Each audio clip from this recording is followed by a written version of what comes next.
Hi hello ಎಲ್ರಿಗೂ ನಮಸ್ಕಾರ. ಎಲ್ಲರೂ ಹೇಗಿದ್ದೀರಾ? ಐ ಹೋಪ್ ಎಲ್ಲರೂ ಚೆನ್ನಾಗಿದ್ದೀರಾ ಅಂತ ಭಾವಿಸ್ತೇನೆ. ನಾನು ನಿಮ್ಮ ಪ್ರೀತಿಯ Shaila Satish. Welcome back to my channel.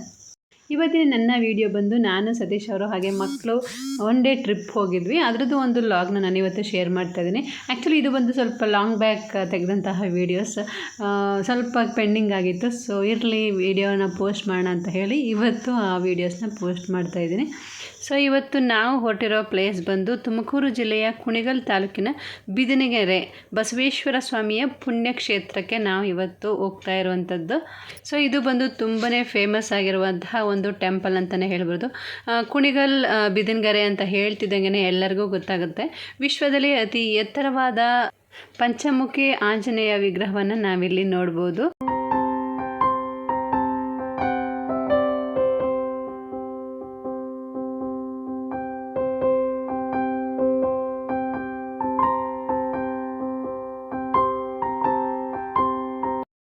ಈ ಒಂದು ಅದ್ಭುತವಾದ ಪಂಚಮುಖಿ ಆಂಜನೇಯ ವಿಗ್ರಹಕ್ಕೆ 4800 kg ತಾಮ್ರವನ್ನು ಬಳಸಿರ್ತಾರಂತೆ. ಹಾಗೆಯೇ ಕಿರೀಟಕ್ಕೆ ಚಿನ್ನ, ಬೆಳ್ಳಿ, ತಾಮ್ರ ಎಲ್ಲ ಯೂಸ್ ಮಾಡಿದ್ದಾರೆ ಅಂತೆಲ್ಲ ಹೇಳ್ತಾಯಿದ್ರು. ಇದು ಬಂದು 161 ಅಡಿ ಎತ್ತರ ಇದೆ. ಸೊ ಆ ಎತ್ತರವಾದ ಒಂದು ಏನು ನೋಡಿದ್ರಿ ವಿಗ್ರಹ, ಅದ್ರದ್ದು ಕೆಳಗಡೆ ಇರುವಂಥದ್ದು ಈ ಒಂದು ಪ್ಲ್ಯಾಟ್ಫಾರ್ಮ್. ಅಂದರೆ ಸುತ್ತ ಒಂದು ಕಂಬಗಳಿಂದ ಅಲಂಕೃತಗೊಂಡಿದೆ. ಹಾಗೆ ಮಧ್ಯೆ ಬಂದು ನಮಗೆ ಆಂಜನೇಯನ ದೇವಸ್ಥಾನ ಇದೆ. ಸೊ ಮೊದಲು ಅಲ್ಲಿಗೆ ಹೋಗಿ ನಮಸ್ಕಾರ ಎಲ್ಲ ಮಾಡಿಕೊಂಡು ಅದಾದ ನಂತರ ನಾವು ಪಂಚಮುಖಿ ವಿಗ್ರಹವನ್ನು ಮೇಲೆ ಹೋಗಿ ನೋಡ್ಬೋದು ನಾವಿಲ್ಲಿ. ಸೊ ಅದಕ್ಕಿಂತ ಮುಂಚೆ ಶನಿ ಮಹಾತ್ಮ ಟೆಂಪಲ್ ಇದೆ ಇದ್ರ ಹಿಂದ್ಗಡೆ. ಸೊ ಅಲ್ಲಿಗೆ ಹೋಗಿ ನಮಸ್ಕಾರ ಎಲ್ಲ ಮಾಡಿಕೊಂಡು ಪೂಜೆ ಎಲ್ಲ ಮಾಡ್ಕೊಂಡು ಬಂದ್ವಿ. ಹಾಗೆಯೇ ಅಲ್ಲಿ ಒಂದು ವಿಗ್ರಹನ ಇಟ್ಟಿದ್ದಾರೆ. ಅಲ್ಲೂ ಕೂಡ ನಾವು ಹೋಗಿ ಎಣ್ಣೆ ಎಲ್ಲ ತಗೊಂಡು ಅದಕ್ಕೆ ಅಭಿಷೇಕದಲ್ಲಿ ನಮ್ಮ ಒಂದು ಪಾಪ ಕರ್ಮಗಳನ್ನ ಕಳ್ಕೊಬೋದು ಅನ್ನೋ ಒಂದು ವಾಡಿಕೆ ಕೂಡ ಇದೆ. ಸೊ ನೋಡಿ, ಇವಾಗ ಮೇಲ್ಗಡೆ ಹೋಗ್ತಾ ಇದ್ದೀವಿ. ಅಲ್ಲಿ ಮೊದಲು ನೋಡಿದಂಥ ಹಾರ ಏನಿದೆ ಅದರದ್ದು ಗುಲಾಬಿ ಹೂವು ಥರ ಇದೆಯಲ್ಲ, ಅದು ಬಂದು ಈ ರೀತಿ ಕೆಳಗಡೆ ಟಚ್ ಆಗೋದಂಗಿದೆ. ಅದಂತೂ ಎಷ್ಟು ಒಂಥರ ನೋಡ್ತಾ ಇದ್ರೆ ಎಷ್ಟು ಆಶ್ಚರ್ಯ ಅಂತ ಅನ್ಸೋದು, ಅಷ್ಟು ಚೆನ್ನಾಗಿದೆ. ಬೃಹದೆತ್ತರವಾಗಿರುವಂತಹ ವಿಗ್ರಹ ಅಂತ ಹೇಳ್ತಾರಲ್ಲ, ಆ ರೀತಿ ತುಂಬ ಒಂದು ದೊಡ್ಡ ವಿಗ್ರಹ ಅಂತಲೇ ಹೇಳ್ಬೋದು. ನೋಡ್ತಾ ಇರ್ಬೋದು ನಾವು ಅದರ ಕಾಲ ಕೆಳಗಡೆ ನಾವು ನಿಂತಿರೋವಂಥದ್ದು, ಎಷ್ಟು ಆ ಪಾದದವರೆಗೂ ನಾವು ಹೋಗ್ತಾ ಇಲ್ಲ, ಅಷ್ಟು ದೊಡ್ಡ ಒಂದು ಆಕೃತಿ ಇದು ಅಂತ ಹೇಳ್ಬೋದು. ಈ ವಿಗ್ರಹ ಅಂತೂ ತುಂಬಾ ಚೆನ್ನಾಗಿದೆ ಅಂತಲೇ ಹೇಳ್ಬೋದು. ಅದರ ಕೈಗಳಿರ್ಬೋದು ಮತ್ತು ಅದ್ರದ್ದು ಮುಖಗಳೇನಿದೆ ಪಂಚಮುಖಿ, ಅದು ಈ ಪ್ರತಿಯೊಂದು ಕೆತ್ತನೆಗಳನ್ನು ಒಂದು ಅದ್ಭುತವಾದ ರೀತಿಯಲ್ಲಿ ಕೆತ್ತಿದ್ದಾರೆ ಅಂತಲೇ ಹೇಳ್ಬೋದು. ಹಾಗೆ ಒಂದು ಗದೆ ಇದೆ ನೋಡಿ, ಅದು ಹಿಡ್ಕೊಂಡಿರೋಂಥದ್ದು, ಅದು ಅಂತೂ ಎಷ್ಟು ದೈತ್ಯಕಾರವಾಗಿ ಮಾಡಿದ್ದಾರೆ ಅಂದರೆ ನೋಡಿ, ಅದೇ ಎಷ್ಟು ದೊಡ್ಡದಾಗಿದೆ. ಅದ್ರ ಕೆಳಗಡೆ ನಾವು ನಿಂತಿದ್ದೀವಿ. ನಾವು ಒಂಥರ ಅದ್ರ ಮುಂದೆ ಇರುವೆ ರೀತಿ ಕಾಣ್ತೀವಿ, ಆ ರೀತಿಯಾದ ಒಂದು ಆಕೃತಿ ಇದು.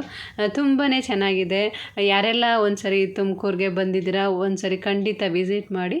ತುಂಬಾ ಒಳ್ಳೆ ಪ್ಲೇಸ್ ಅಂತಲೇ ಹೇಳ್ಬೋದು. ಇದು ಬಹಳ ಸಂತೋಷ ಆಯಿತು ಈ ಒಂದು ವಿಗ್ರಹವನ್ನು ನೋಡಿ ಅಂತಲೇ ಹೇಳ್ಬೋದು. ಇಷ್ಟು ಒಂದು ಒಳ್ಳೆಯ ದೇವಸ್ಥಾನಗಳಿರುತ್ತೆ ನಮ್ಮಲ್ಲಿ. ನಾವು ಈ ಒಂದು ಟೆಂಪಲ್ಗಳಿಗೆಲ್ಲ ವಿಸಿಟ್ ಮಾಡ್ದೇ ತುಂಬ ಮಿಸ್ ಮಾಡ್ಕೋತೀವಿ ಅಂತ ಅನ್ನಿಸ್ತಾ ಇದೆ. ಸೊ ಲೈಫಲ್ಲಿ ಒಂದು ಸರಿ ಈ ರೀತಿ ಜಾಗಗಳನ್ನ ನಾವು ನೋಡಲೇಬೇಕು. ನಿಜ ಈ ಒಂದು ಪ್ಲೇಸ್ಗೆ ಬಂದಿದ್ದು ತುಂಬ ಖುಷಿ ಅಂತ ಅನ್ನಿಸ್ತು.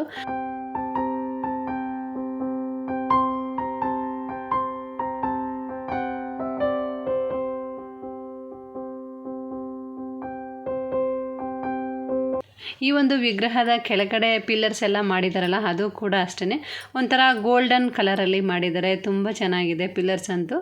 ಹಾಗೆಯೇ ಇದ್ರ ಪಕ್ಕದಲ್ಲಿ ಬಸವೇಶ್ವರ ದೇವಸ್ಥಾನ ಕೂಡ ಇದೆ. ಈ ಒಂದು ಪ್ಲೇಸ್ ಇಲ್ಲಿ ಏನಂದರೆ, ಮೊದಲು ನಾವು ಶನೇಶ್ವರ ದೇವಸ್ಥಾನವನ್ನು ಪ್ರವೇಶಿಸಬೇಕಾಗುತ್ತೆ. ಅಲ್ಲಿ ದರ್ಶನವನ್ನು ಮಾಡಿ ಅದಾದ ನಂತರ ನಾವು ಆಂಜನೇಯ ಸ್ವಾಮಿ ದರ್ಶನ ಮಾಡಿ ಅದಾದ ನಂತರ ನಾವು ಈ ಒಂದು ಬಸವೇಶ್ವರ ದೇವಸ್ಥಾನಕ್ಕೆ ಬರಬೇಕಾಗುತ್ತೆ. ಎಲ್ಲ ಅಕ್ಕಪಕ್ಕನೇ ಇರುತ್ತೆ. ಸೊ ನಾವು ಕೂಡ ಅಲ್ಲೆಲ್ಲ ದರ್ಶನ ಎಲ್ಲ ಮುಗಿಸ್ಕೊಂಡು ಅದಾದ ನಂತರ ಲಾಸ್ಟಲ್ಲಿ ಇಲ್ಲಿಗೆ ಬಂದ್ವಿ. ಸೊ ಇಲ್ಲಿ ಪುರೋಹಿತರನ್ನೇ ಹೇಳ್ತಾಯಿದ್ರು 11 ರೂಪಾಯಿ ಇಟ್ಟು ನಿಮ್ಗೆ ಏನು ಬೇಕೋ ಮನಸ್ಸಲ್ಲಿ ಕೇಳಿಕೊಂಡು ದೇವರ ಹತ್ರ ಪ್ರಾರ್ಥನೆ ಮಾಡ್ಕೊಳ್ಳಿ ಅಂತ. ಸೊ ಮುಂದ್ಗಡೆಯಿಂದ ಅದು ಬಂದು ಲಿಂಗದ ಥರ ಕಾಣುತ್ತೆ. ಸೊ ಹಿಂದ್ಗಡೆ ಹೋಗ್ತಾ ನಮಗೆ ಅದು ಬಸವನ ರೀತಿ ಕಾಣುತ್ತೆ. ಇದೊಂಥರ ಆಶ್ಚರ್ಯ ಅಂತ ಅನ್ನಿಸ್ತು. ಸೊ ಅಲ್ಲೆಲ್ಲ ಮುಗಿಸ್ಕೊಂಡು ಅದಾದ ನಂತರ ನಾವು ಬಂದಿದ್ದ ಪ್ಲೇಸ್ ಬಂದು, ಸೊ ನೆಕ್ಸ್ಟ್ ಬಂದು ನಾವು ಹೋಗಿದ್ದು ಸಿದ್ಧಲಿಂಗೇಶ್ವರ ಸ್ವಾಮಿ ತಪೋ ಕ್ಷೇತ್ರಕ್ಕೆ ನಾವು ಹೋದ್ವಿ. ಸೊ ಎಂಟ್ರೆನ್ಸ್ ಎಲ್ಲನೇ ಈ ರೀತಿಯಾಗಿದೆ. ತುಂಬ ಚೆನ್ನಾಗಿದೆ ಪ್ಲೇಸ್ ಕೂಡ.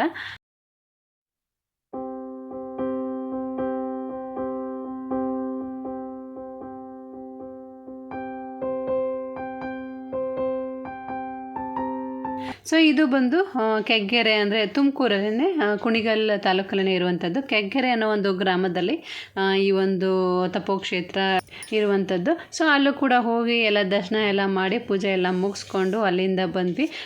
ಹಾಗೆ ಇಲ್ಲೂ ಕೂಡ ಒಂದಷ್ಟು ಕನ್ಸ್ಟ್ರಕ್ಷನ್ಸ್ ಎಲ್ಲ ನಡೀತಾ ಇದೆ ಅಕ್ಕಪಕ್ಕ ಎಲ್ಲ. ಸೊ ಅದೆಲ್ಲ ನೋಡಿಕೊಂಡು ಹಾಗೆಯೇ ದೇವರ ದರ್ಶನ ಎಲ್ಲ ಮುಗಿಸ್ಕೊಂಡು ಅಲ್ಲಿಂದ ಬಂದ್ವಿ. ಈ ಒಂದು ತಪೋಸ್ಥಳ ಎಲ್ಲ ನೋಡಿಕೊಂಡು ಅದಾದ ನಂತರ ನೆಕ್ಸ್ಟ್ ನಾವು ಹೊರಟಿದ್ದು ಯಡಿಯೂರು ಸಿದ್ಧಲಿಂಗೇಶ್ವರ ಸ್ವಾಮಿ ದೇವಸ್ಥಾನಕ್ಕೆ. ಸೊ ಇವೆರಡು ಬಂದು ಹತ್ರನೇ ಇದೆ, ಸ್ವಲ್ಪ ಆಸುಪಾಸುನೇ ಇದೆ ಅಂತಲೇ ಹೇಳ್ಬೋದು. ಜಸ್ಟ್ 1 ಕಿಲೋಮೀಟ್ರ್ ಇರ್ಬೋದು ಅಷ್ಟೇ. ಸೊ ಅದೆಲ್ಲ ಮುಗಿಸ್ಕೊಂಡು ಅದಾದ ನಂತರ ನಾವು ಅಲ್ಲಿಗೆ ಹೊರಟ್ವಿ.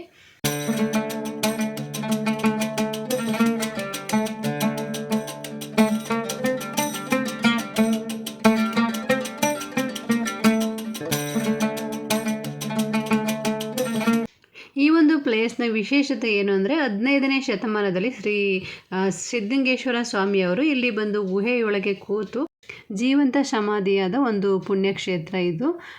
ಇವಾಗ ಸ್ವಲ್ಪ ದೊಡ್ಡ ಮಟ್ಟಿಗೆ ಇಂಪ್ರೂವ್ಮೆಂಟ್ ಎಲ್ಲ ಮಾಡ್ತಾ ಇದ್ದಾರೆ ಸುತ್ತಮುತ್ತ ಎಲ್ಲ.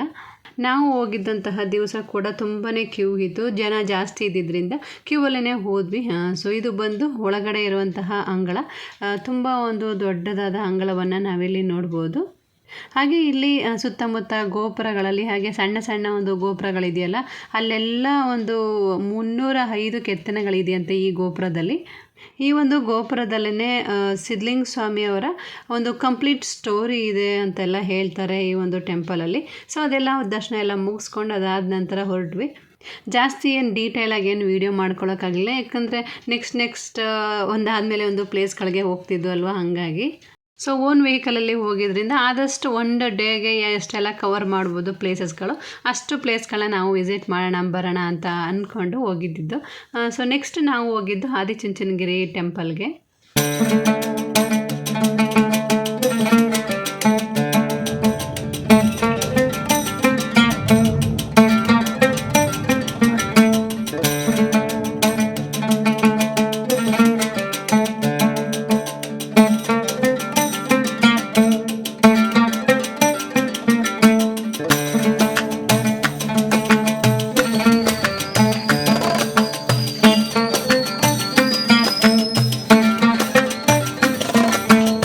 ಸೊ ಫೈನಲಿ ನಾವೀಗ ಆದಿಚುಂಚನಗಿರಿ ಟೆಂಪಲ್ಗೆ ಬಂದಿದ್ದೀವಿ. ತುಂಬ ಅದ್ಭುತವಾದ ಒಂದು ಜಾಗ ಅಂತಲೇ ಹೇಳ್ಬೋದು. ತುಂಬ ಚೆನ್ನಾಗಿದೆ, ವಿಶಾಲವಾಗಿದೆ. ಹಾಗೆಯೇ ಸುತ್ತಮುತ್ತ ನೇಚರ್ ಅಂತೂ ತುಂಬಾ ಚೆನ್ನಾಗಿದೆ. ಹಾಗೆಯೇ ಇಲ್ಲಿ ಕ್ಲೀನಿನೆಸ್ ನೋಡ್ತಾ ಇರ್ಬೋದು, ತುಂಬಾ ಚೆನ್ನಾಗಿದೆ. ಎಲ್ಲೂ ಗಲೀಜಾಗಿರೋಂತಹ ಅದೇನೂ ಕಾಣಲಿಲ್ಲ ನಮಗೆ. ತುಂಬಾ ಕ್ಲೀನಾಗಿ ಮೇಂಟೈನ್ ಮಾಡಿದ್ದಾರೆ. ಸೊ ಈ ಪ್ಲೇಸ್ ಬಂದು ಬೆಂಗಳೂರಿಂದ 113 ಕಿಲೋಮೀಟರ್ ದೂರ ಇರುವಂಥದ್ದು.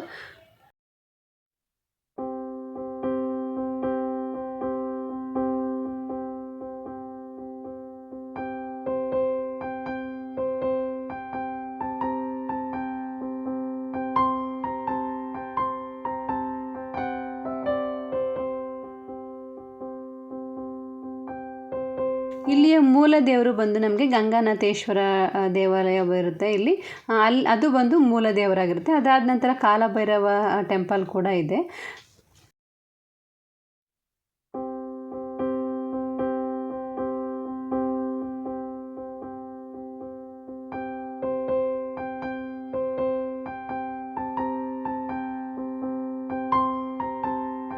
ಹಾಗೆ ಇಲ್ಲಿ ಎಂಟ್ರೆನ್ಸಲ್ಲಿ ನೋಡ್ಬೋದು ಎಷ್ಟು ಚೆನ್ನಾಗಿದೆ ಪಿಲ್ಲರ್ಸ್ ಅಂತೂ. ಆ ಒಂದು ಪಿಲ್ಲರ್ಸ್ ಇದೆಯಲ್ಲ ಅದಂತೂ ತುಂಬಾ ಅಟ್ರಾಕ್ಟಿವ್ ಆಗಿದೆ ಅಂತಲೇ ಹೇಳ್ಬೋದು. ಹಾಗೆ ಈ ಬಾಗಿಲು ನೋಡ್ತಾ ಇರ್ಬೋದು ಎಷ್ಟು ಎತ್ತರಕ್ಕಿದೆ ಅಂದರೆ ತುಂಬಾ ಎತ್ತರವಾದ ಒಂದು ಬಾಗಿಲನ್ನು ನಾವು ಎಂಟ್ರೆನ್ಸಲ್ಲೇ ನೋಡ್ಬೋದು. ಹಾಗೆ ಕಾಲಭೈರವೇಶ್ವರ ಟೆಂಪಲ್ಗೆ ಹೋದ್ವಿ. ಸೊ ಅದರೊಳಗಡೆ ಹೋಗಿ ಸುಮಾರು ಹೊತ್ತಿನೇ ನಾವು ವೇಟ್ ಮಾಡಬೇಕಾಗಿ ಬಂತು, ಯಾಕಂದರೆ ಓಪನ್ ಇರಲಿಲ್ಲ ಟೆಂಪಲ್. ಹಾಗಾಗಿ ಅಲ್ಲೇ ಸ್ವಲ್ಪ ಹೊತ್ತು ಕೂತಿದ್ದು ದೇವರ ದರ್ಶನ ಎಲ್ಲ ಮುಗಿಸ್ಕೊಂಡು ಅದಾದ ನಂತರ ಸುತ್ತಮುತ್ತ ಇರುವಂತಹ ಜಾಗಗಳನ್ನೆಲ್ಲ ವಿಸಿಟ್ ಮಾಡಿ ಅಲ್ಲಿಂದ ಬಂದ್ವಿ. ಅದಾದ ನಂತರ ಮೇಲ್ಕೋಟೆಗೂ ಕೂಡ ಹೋಗಿದ್ವಿ. ಇದು ಬಂದು ಅಕ್ಕ ತಂಗಿಯರ ಕೊಳದಲ್ಲಿ ಒಂದು ವಿಡಿಯೋ ಮಾಡ್ಕೊಂಡಿದ್ವಿ. ಅದು ಹೆಚ್ಚಿಗೆ ಏನು ವಿಡಿಯೋ ಮಾಡ್ಕೊಳಕ್ಕೆ ಹೋಗಲಿಲ್ಲ. ಇಲ್ಲೆಲ್ಲ ತುಂಬಾ ಪ್ಲೇಸಸ್ ಎಲ್ಲ ಜಾಸ್ತಿ ಇದ್ದಿದ್ದರಿಂದ ಒನ್ ಡೇಲೇ ಕವರ್ ಮಾಡಿದ್ವಿ, ಹಾಗಾಗಿ ಜಾಸ್ತಿ ಏನು ವೀಡಿಯೋಸ್ ಮಾಡ್ಕೊಳ್ಳಿಲ್ಲ. ಸೊ ಇದಾಗಿತ್ತು ಇವತ್ತಿನ ನನ್ನ ಲಾಗ್. ಐ ಹೋಪ್ ನಿಮಗೆಲ್ಲ ಈ ವಿಡಿಯೋ ಇಷ್ಟ ಆಗಿದೆ ಅಂತ ಭಾವಿಸ್ತೀನಿ. ಇಷ್ಟ ಆಗಿದ್ರೆ ಪ್ಲೀಸ್ ಲೈಕ್, ಶೇರ್, ಕಮೆಂಟ್ ಮಾಡಿ. ಹಾಗೆಯೇ ಯಾರೆಲ್ಲ ನನ್ನ ಚಾನಲನ್ನು ಸಬ್ಸ್ಕ್ರೈಬ್ ಮಾಡ್ಕೊಳ್ಳದೆ ನೋಡ್ತಾ ಇದ್ದೀರಾ ಪ್ಲೀಸ್ ಸಬ್ಸ್ಕ್ರೈಬ್ ಮಾಡ್ಕೊಂಡು ನೋಡೋಣ ಮತ್ತೊಂದು ಹೊಸ ವಿಡಿಯೋದಲ್ಲಿ. Till then bye, take care, thank you for watching.